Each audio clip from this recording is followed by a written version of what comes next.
کہ اگر معاشرے میں امن قائم ہوگا تو وہ قانون سے ہی ہوگا، قانون کے بغیر نہیں ہوگا۔ بنیادی طور پہ اگر ان کو پڑھا جائے تو یہ ایک مضبوط اعصاب کے انسان ہے۔ اللہ تعالیٰ نے انہیں بہت سوچ سمجھ اور بلند حوصلے سے نوازا ہوا ہے۔ ان کے ذائچے کے موجودہ سیارگان کو اگر ہم دیکھیں تو یہ انمٹ جو ہے وہ فیصلہ کریں گے اور تاریخی حیثیت ہوگی اس فیصلے کی، اور دنیا بھر میں ان کے ذائچے میں جو ان کے ذائچے کا 9واں خانہ ہے اس کو اگر دیکھا جائے کہ اس کا جو ستارہ ہے وہ آنے والے وقت میں مشتری کے ساتھ کران کرے گا اور وہ سورج کے ساتھ بھی کران کرے گا۔ تو اس سے میری یہ پریڈکشن ہے کہ 2 پریڈکشنز ہیں میری چیف صاحب کے ذائچے میں۔ پہلی پریڈکشن یہ ہے کہ ان کا یہ فیصلہ جو ہے یہ بہت زبردست پذیرائی ہوگی اس کو ایک۔ دوسری میری پریڈکشن یہ ہے کہ ہو سکتا ہے انہیں یونائٹڈ نیشن میں کوئی نمائندگی مل جائے، انہیں دنیا میں عالمی عدالت کا جج مقرر کیا جائے، اور یہ ان کا ذائچہ جو اس حوالے سے ہے یہ بڑا سٹرونگ ہے اور یہ مضبوط اعصاب کے آدمی ہیں، کبھی بھی کسی چیز کو اپنے اوپر حاوی نہیں ہونے دیتے۔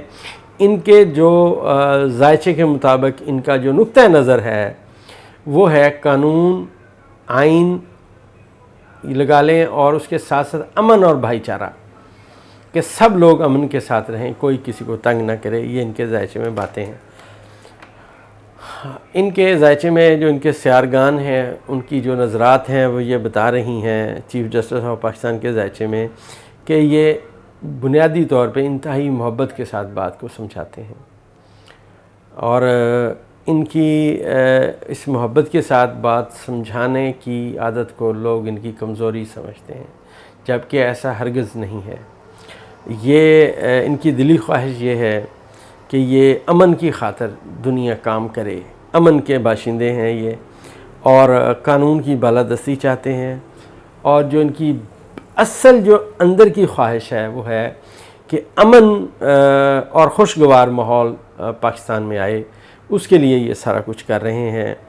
ان کا کردار پاکستان کے ذائچے میں انشاءاللہ انمٹ رہے گا۔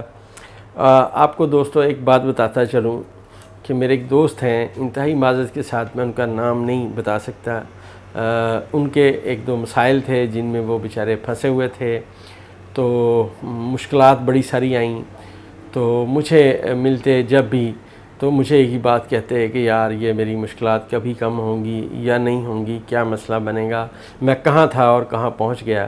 تو میں ان سے کہتا تھا شاہ جی تھوڑا انتظار کریں، آپ کا ذائچہ 14 اپریل 2023 کو سٹرونگ ہوگا۔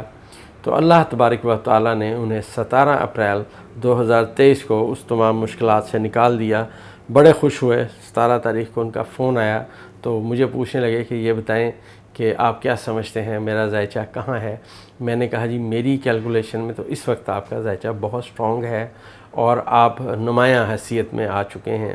تو بڑے خوش ہوئے، کہنے لگے ہاں جی آج میری جو ہے مسئلہ میرا حل ہو گیا ہے اور الحمدللہ میرے مسائل ختم ہو گئے ہیں، اب میں بہتری کی سمت میں چل پڑا ہوں۔ دوستو یہ ایک ڈیٹا کلیکشن کا علم ہے۔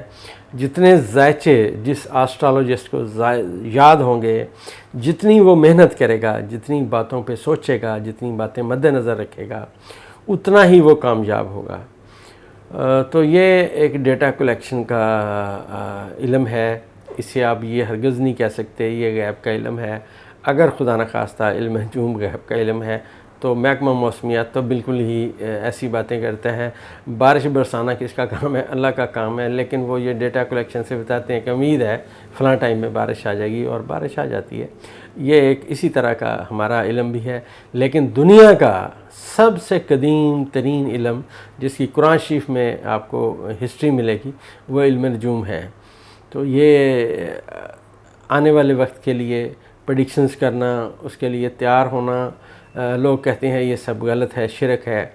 آپ یہ بتائیے جب آپ کسان جو ہے فصل حاصل کرتا ہے تو کچھ گندم وہ اپنے لیے الگ رکھ لیتا ہے کہ یار میں اگلے سال کاشت کروں گا۔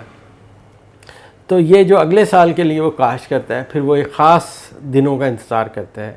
اس خاص دنوں میں جب سورج وہاں پہنچتا ہے، گرمی کی شدت وہ ہوتی ہے تو وہ اپنی وہ فصل کاشت کرتا ہے اور اسے فائدہ اٹھاتا ہے۔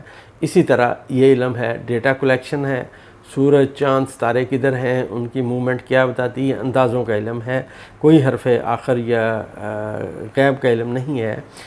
حرف آخر صرف اللہ تبارک و تعالیٰ کی ذات ہے، ہم تو ہمیں چھوٹے موٹے ڈیٹا کلیکٹر ہیں، غلط بھی ہو سکتے ہیں، اس میں ہماری کوئی وہ نہیں ہے۔ تو دوستو گزارش یہ ہے کہ عید آنے والی ہے، اپنے ارد گرد ہم اپنے قریبی عزیزوں کا خاص خیال رکھیں، سب کے لیے دعائیں کریں، میرے لیے بھی دعائیں کریں۔ اللہ تعالیٰ ہم سب پہ کرم و فضل فرمائے، آمین۔